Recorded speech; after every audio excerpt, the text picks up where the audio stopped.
Hello, and welcome to Agents of Nonprofit. My name is Alexander Lapa, and I'm here to talk to everyday superheroes helping nonprofits using technology. Today, I'm joined by guest Tom Knox to talk about his transformation of going from a legacy system to Salesforce and all the great things that happened along the way. Tom, welcome to the show. Thanks so much for having me, Alex. So for listeners who are listening to you for the very first time, could you give me a brief intro to who you are and what you do? Yeah, sure. I'm the executive director of Valley Clean Air Now. We're a 501c3 nonprofit based in California's San Joaquin Valley, which is the southern half of the Central Valley in California. And in terms of what we do, we mainly focus on vehicle incentive programs that are aimed at low-income drivers, which primarily reduce air pollution, but they also make driving less expensive and more reliable for low-income people. So there's both an environmental benefit and a quality of life outcome for our customers. I think you're the first guest I've had on the show about environment issues, and it's lovely. I should have more guests like yourself because it's becoming more and more of an issue. So it's a wonderful mission you guys have, and I'm happy to have you here today. Well, thank you. So let's talk about your journey. Like I mentioned in the pre-show, talking just about how you were, let's say 5-10 years ago, before you even knew of Salesforce. Like I want to talk about the journey, right? How you started from before Salesforce to Salesforce and then what happened afterward. So let's start at the beginning where before you were on a CRM, you were on some kind of legacy system. What system was that? Yeah, so I'll start at the very beginning because I think it's kind of an important part of our journey is in 2005, we started our small repair program, which is called Tune In, Tune Up. And back then, we're pre-Wi-Fi, pre-smartphone. There wasn't a lot of easy ways to collect data in the field in the situations where we were in, which is rural communities. We start our events at 6 a.m. on Saturday mornings. So cell service was spotty. And at that point, it was very, very difficult to capture data digitally, like at all. And it's a very, very fast-paced event. We bring 500 cars through this event in about 5 hours. So if we time things down to the second, and if any data collection took any longer than it needed to, then that delay would cascade throughout the event and just really start to impact our customer experience. So what we did is got really, really good at pen and paper. And our team was just very skilled at accurately capturing all our customer data on pen and paper. And then a team would data enter that in the week after each event. And so it was fast and accurate, but kind of unwieldy. And the delay in the data meant that we couldn't really use the data at the event to improve the process. And so we were always looking for a way to scale this up. And we knew that the kind of digital processes were going to be the answer. We were just never at a point where it was fast and convenient for us to implement without slowing things down. And then we looked at the whole event, though, from the very beginning. We had a team work with us on laying it all out as like a flow chart with if-then statements. And so it had been really set up as software from the beginning. And then in about 2012 was the point where we had so many records at that point that it was too big for Excel. And we had a couple really fantastic consultants help us out. They were the leaders of the Code for America cohort here in Sacramento, and both were very, very smart and committed kind of civic data guys. And so they were the ones who first said, look, your database is now too big for any commercial database product. What you really need to do is move everything into Salesforce. And so they worked with us for a few months, cleaned the data up, kind of standardized everything, and they uploaded it into Salesforce and started to configure Salesforce. And that worked for us really well because it was cloud-based. Our team is scattered over about 250 miles Let me jump in here. There's a lot of good information here, and I wanted to start breaking down piece by piece. Great. So let's just take a step back for a second. So you were on pen and paper, which I imagine, I mean, people, if they're, even if they write really well, I mean, they have to write really fast. So I imagine there's going to be legibility issues. There's going to be all kinds of, people unable to read what other people are writing. The speed is the focus. So, and then you have another team that has to input that data from those sheets into, and you were saying Excel at the beginning is what you were using as your kind of database of record? Correct. Okay. And then at some point, you just kept on scaling up. You reached the maximum capacity throughput. You realized this is not going to work anymore. Or was it your agency that said, look, there are better ways of using than using Excel? For example, a CRM like Salesforce. Who made that determination? That was the consultants we brought in about 2010, 2011, who we met through Code for America. They were the ones who really educated us on you're beyond capacity. This is at the breaking point, and you have to adapt at this point. Do you know specifically what the factors were? Was it just a matter of speed, time? Like, what was the elements that made them say, I'll have a light bulb moment to say, you guys are at capacity. Here's where you need to go next? Well, I think it's a combination of, and again, I'm not a technical expert, and I might be getting this wrong, but we had literally exceeded the capacity of Excel at that point. Okay. and it was totally unwieldy, and we had tons of worksheets, and what we ended up finding out, though, is the whole pen and paper system actually worked really well. And when they went through and did all the work to standardize all the data, I mean, they found it was like 99.5% accurate.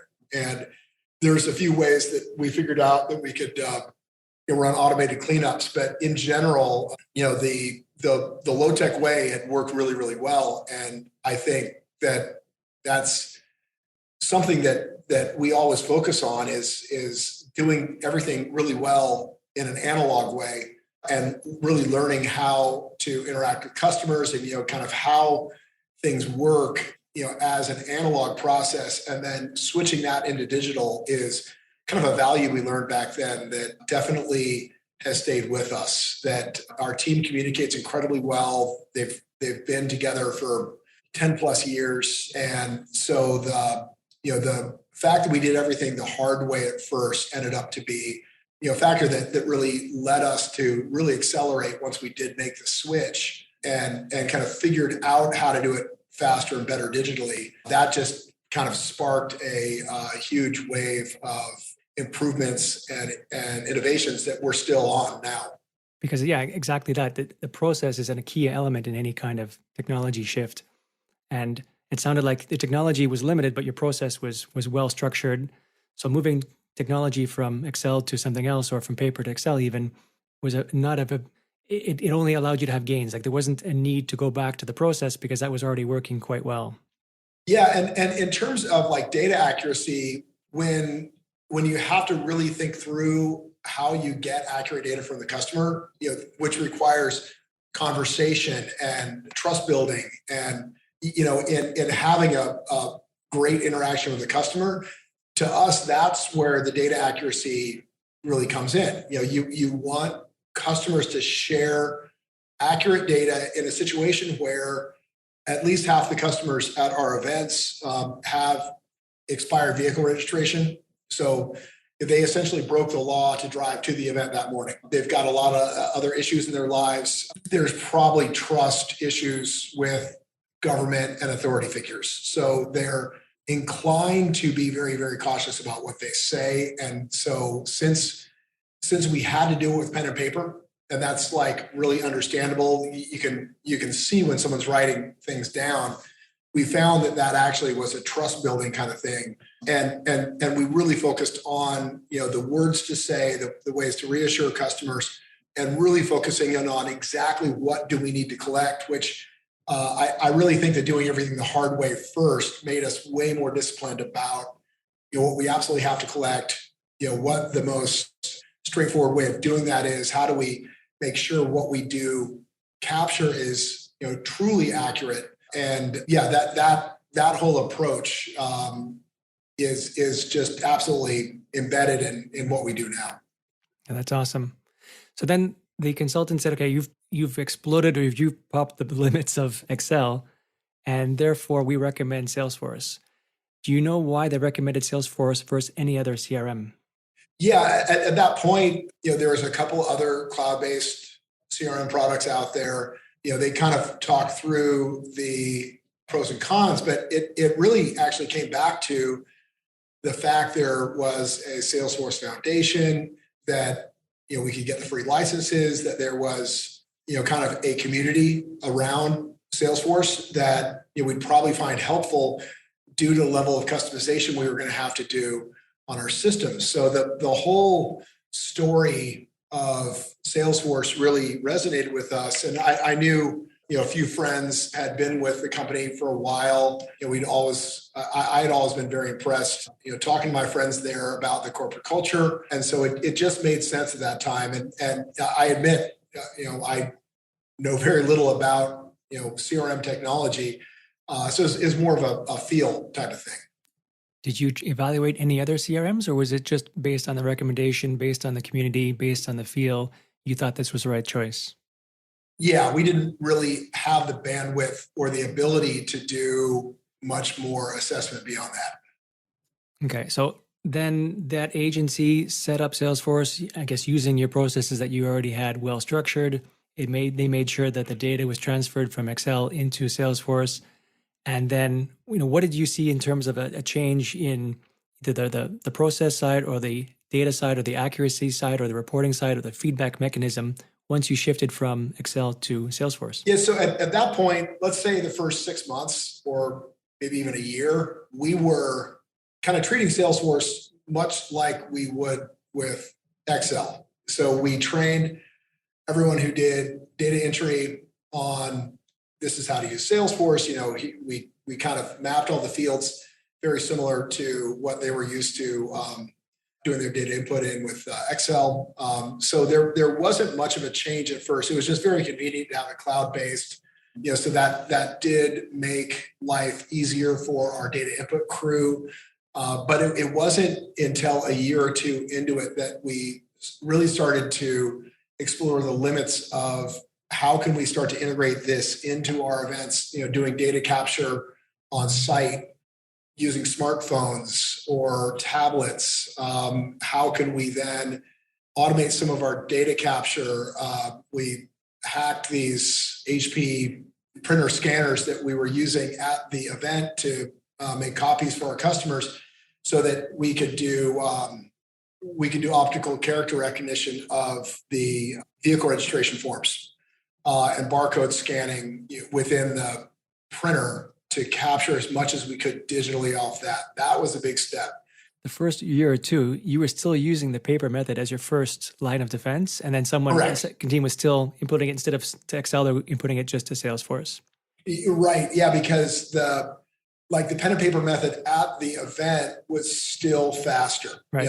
There wasn't smartphones really capable of keeping up with us at that point, or they're very expensive. Yeah, so it was 4 or 5 years after we adopted Salesforce that we finally moved off of pen and paper.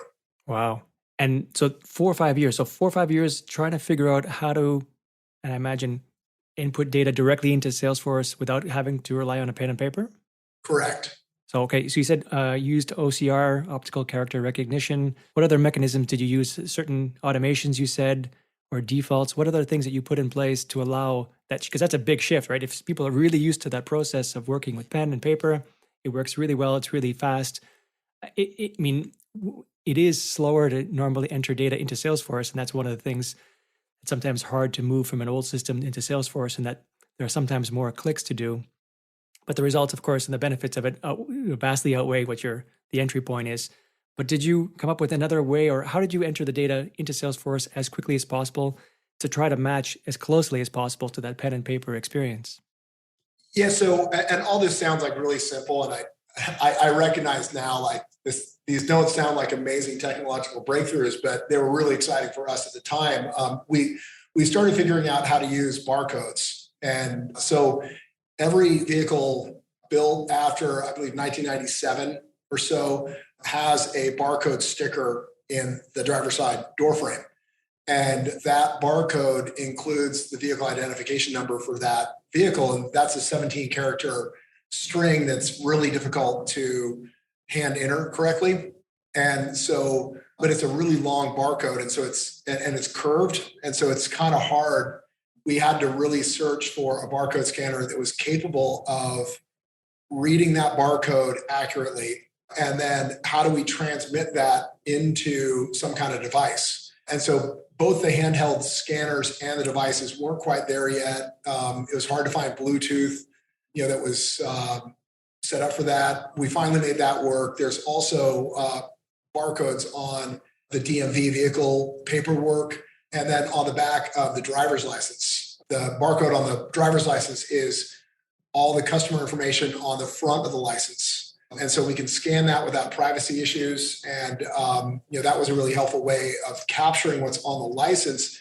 However, with our audience, it's fairly likely that the address on their license is not their current address. So, we always had to build in these kind of check back with the customer. The faster or easier we made data input, the more we had to build in the kind of customer conversation process of, here's what I'm going to be doing now. Is this information accurate? If not, we needed a really quick kind of backup for that where we could hand enter the information. And all this kept on running into the need, to kind of have a tablet.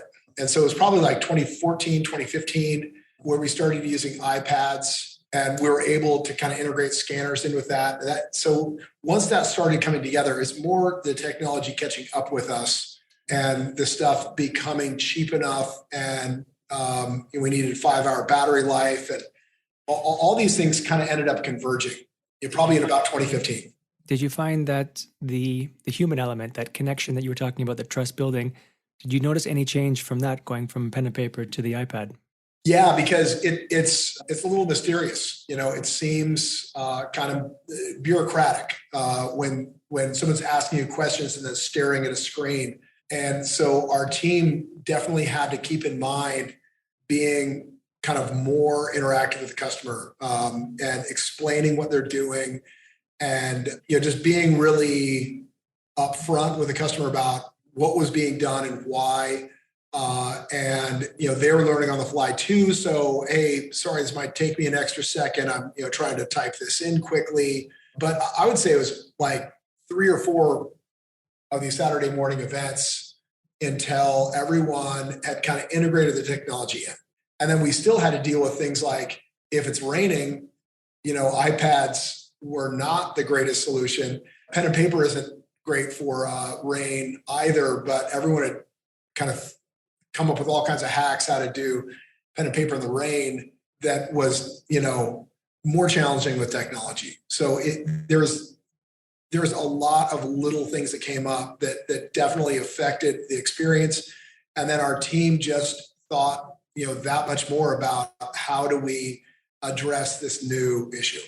And then once you've now collected the data on the iPad and things are now in Salesforce, did you see any kind of, what were the benefits, I guess, is my question, of using Salesforce that you didn't get or wasn't able to get with Excel?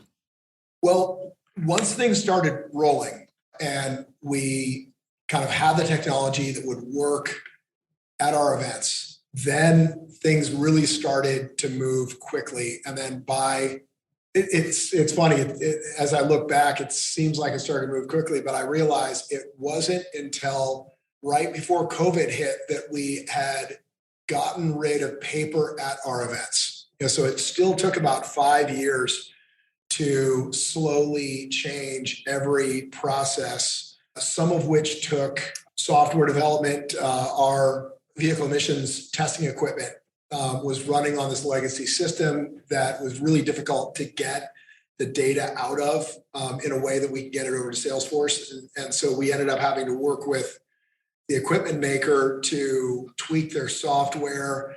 We had all kinds of problems with Wi-Fi and things like that. So it took many, many years to convert every one of those systems. We were incredibly fortunate, though, that had been done in probably January, and then COVID hit in March. And so all the learning we had done became super valuable in kind of flipping our whole process around.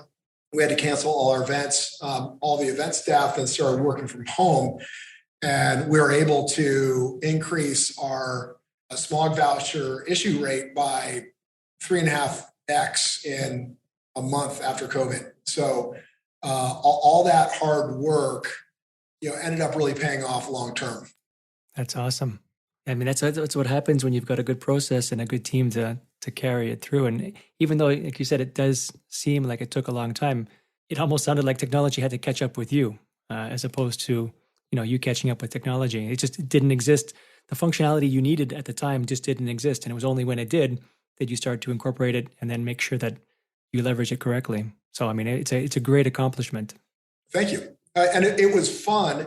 And our team, we didn't have, I think, really anyone with a technology background, but this process ended up to be, it was so interactive, and everyone, played their part in saying, okay, here's my area here. Here's what happens. Here's all the little hacks I've come up with of how to make this process work really well. And then we kind of digitized that, but with their input. So everyone ended up having a very strong role in technology development. And so then they were very proud of the outcome.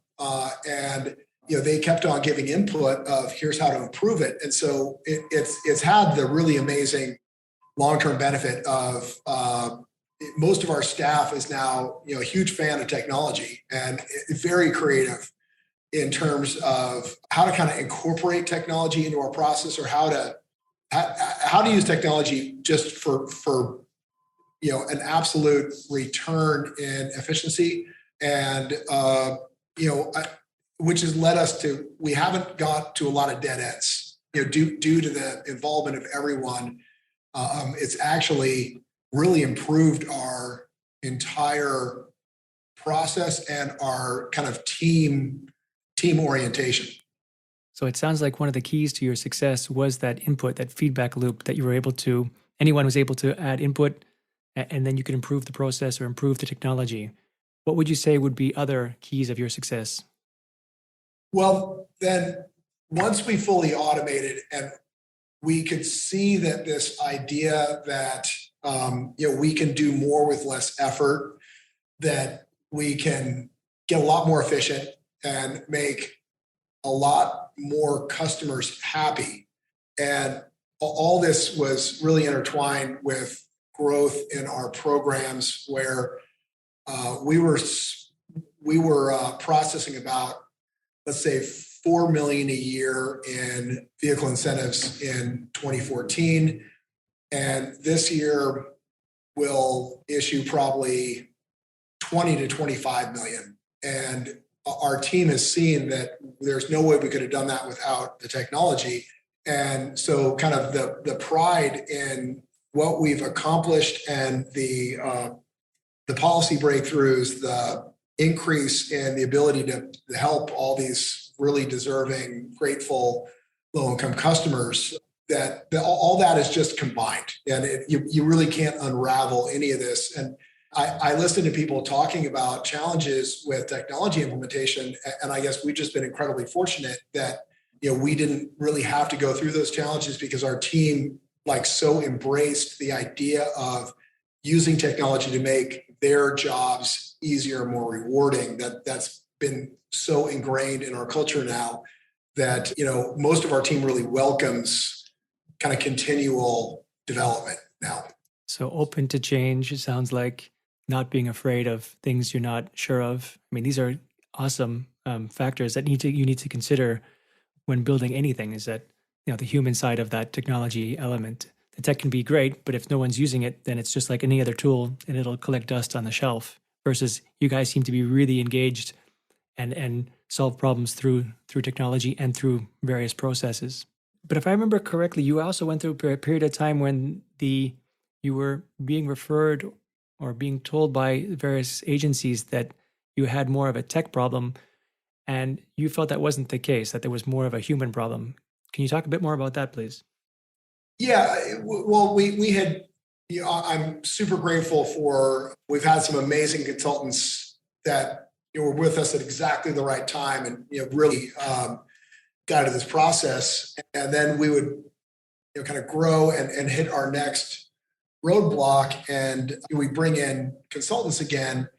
And it's been kind of a recurring issue that there's been consulting firms that have kind of had the attitude of, you guys need to adapt to the technology. Your problem is that you're kind of not using technology correctly, or not using enough technology, and that they would propose things that were very much based on their experience in like an office environment in a city, and we're not really suited for what we wanted to do, and that would just kind of lead to conflicts and not a lot of progress and a lot of frustration on our end, because it's incredibly expensive to hire technology consultants. And so that did end up kind of leading us back to, let's do it ourselves. Like, let's just continue to figure things out as we're doing the work, and just kind of trust that our team will be able to continue kind of figuring out these solutions. And we've got a developer on staff, has done 90% of this work since 2016. And he's incredibly devoted to his work, and has just been a genius about working with us and kind of listening to the team, and has become a really, really essential part of our operation. So having it in-house was really the big breakthrough that we needed, to have someone that can just kind of knock the work out every day, and is known and trusted within our team, who can kind of build and implement and train on the fly. And there's someone, if something comes up, you're calling someone to fix it, and he can get it done really quick. And it really was what ended up working for us. And then that got us over kind of our big hump of really starting to automate. And then it's about a year and a half ago where we kind of found ourselves, okay, we've taken this a long way. We're kind of at another one of these plateaus. We really need to start to understand better how we fit into kind of the tech space. And so we brought on another consulting team, which have been highly recommended by .org, and was more focused on nonprofits. They've been the ones that have finally clicked with us, in terms of like working with our team, respecting, our process, our priorities, our audience. And so that's been really great, is to be able to get some outside expertise, who really knows what they're talking about, who has in-depth experience in nonprofit field work. And so it has that real experience in doing these things kind of in a nonprofit environment, which means there's no money, and all that. So that's been a great breakthrough that's kind of unlocked now our goals of continuing to improve our Salesforce platform, and start to adapt that to a bunch of similar needs. Yeah, it's amazing when you have, like, working with Salesforce is can be very challenging because it can do a lot of things, right? Very powerful stuff. But then you need to have the right person to work with, or the right agency to work with, because you can go down very different paths. And you, as you discovered on your own, sometimes it's really easy, and sometimes it's really challenging. So if, for example, if there was an executive director of a nonprofit listening now, and what would you give them as advice to say, here are some early warning signs or early green flags that the agency that you're currently working with is a good fit or not a good fit? That's a great question. I'm thinking that, it's definitely chemistry and respect, and having someone who understands the needs of a nonprofit, where almost by definition you've got a limited budget, you can't increase your profitability, you can only hope to stay on budget. And so if you lose a few months on something ineffective, that's really, really going to become expensive and knock you off your timeline. So it just is incredibly important to make it really clear up front that the needs of the nonprofit are the primary issue, and that there are certain things that have to be done by that nonprofit to remain viable that might be very different from what a for-profit business would do. And I've also heard a lot of lectures about, oh man, that's crazy. That would never work at a for-profit, or that just doesn't make any sense. People don't do that in the real world, but it's very common in the nonprofit world. So, having someone who understands, really what it takes to successfully operate a nonprofit, I think would be a key value that an executive director should look for, and then listen as they're making the recommendations. And if the recommendations are oriented more toward, hey, we're going to make everything great for you, and to do that, you're going to have to change the way you do this, this, and this, or that we're going to impose technology on you that will force a change in your system, I would really question that. If your systems are working, then it just takes more listening and understanding to find a way to automate that process that doesn't, kind of carry the risk of a change that could, degrade your organization's ability to serve your audience. So it sounds like it's about adapting the tool to your particular process, your particular system, not so much of saying, okay, here's how it is, black and white, take it or leave it, and you have to adapt or die.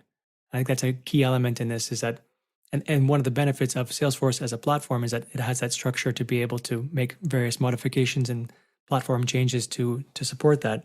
Yeah, and the idea of, once you get that platform built, the flexibility and all the different technologies that can be added onto that, it just gets amazing. But what we're learning now is we did a lot of customization early on that enabled us to succeed, that we now are facing the fact we've kind of got to go back and re-architect, which is probably unavoidable. But I'm very glad that we, kind of forced the changes to suit our needs versus vice versa. I think the value in that long term, really trumps the fact that now we need to go back and kind of rebuild our platform to make it a little bit more compliant with, a normal implementation. So what does the future look like for ValleyCan then? Like, where, as you're evolving, where do you see the organization in the next couple of years? So, we're still super inspired by this vision that Salesforce can be a force for good, that cloud-based data management, can be used to save the world. And I think, especially with climate, that's absolutely true, that the amount of community engagement, organizing, delivery of benefits that can be done with Salesforce makes it an incredibly important tool in keeping things moving with climate adaptations that can be done at the neighborhood level, and which is voluntary, which can proceed a lot faster than any government action can. So we're just really still pursuing that vision that we learned from .org back in 2012, and then we just hit an important milestone this past week as a air quality and vehicle focused organization. ValleyCan had kind of hit the limit on, the amount of bandwidth we're putting into technology development was starting to kind of imbalance our mission. And so we have now created a new standalone nonprofit called Community Data Partners that just became official on June 30th. And we are signing up our first client this week, which is very exciting. And so, we'll now have two organizations that, now we can pursue these parallel missions a little bit more efficiently and start to be able to, kind of grow the effectiveness of what our software and processes can do for a variety of organizations. Well, given the growth you had from, was it 4 million 8 years ago to about 20, 25 million today. I mean, that's amazing. I hope you guys continue that kind of growth because it's an important mission you guys have. Thank you. And I'll add that we did that growth we've increased our payroll by maybe 25%, 30, certainly not 50% during that time. So, what we did is everyone just got incredibly efficient, and we figured out how to do, 4 or 5, 6 times more activity in the same amount of hours. So, that's really been kind of the fun and exciting part of this growth is just seeing how far it can go. I think we could be at 50 million next year. We certainly have the capability. So yeah, I can't wait to see what happens next. That's a remarkable achievement. You should be very proud. Thank you. It's our team. It's not me. We've just been incredibly fortunate with the support we've gotten from Salesforce.org and a lot of the executives at Salesforce. Incredibly grateful for the guidance and inspiration they have given over the last 10 years. We could not have accomplished any of this without the direct involvement from dozens of senior folks at Salesforce, and then our team, our developer Vu. It's just been a fantastic, very team-oriented process. For people who want to get in touch with you, if they have additional follow-up questions or want to hear more, how can they get in touch with you online? So you can visit our website at valleycan.org, VALLEYCAN.org. Community Data Partners is so brand new, we don't have a website yet. But if you go to the Valley Can website, you can check out our results and the events we've got coming up. And you can email to find out more. Awesome. Thank you so much for joining me today, Tom. Thanks, Alex. This was a great experience. I really appreciate it. All right, folks, that's it for today. I'm Alexander Lapa, and I hope you join me again next time for Agents of Nonprofit.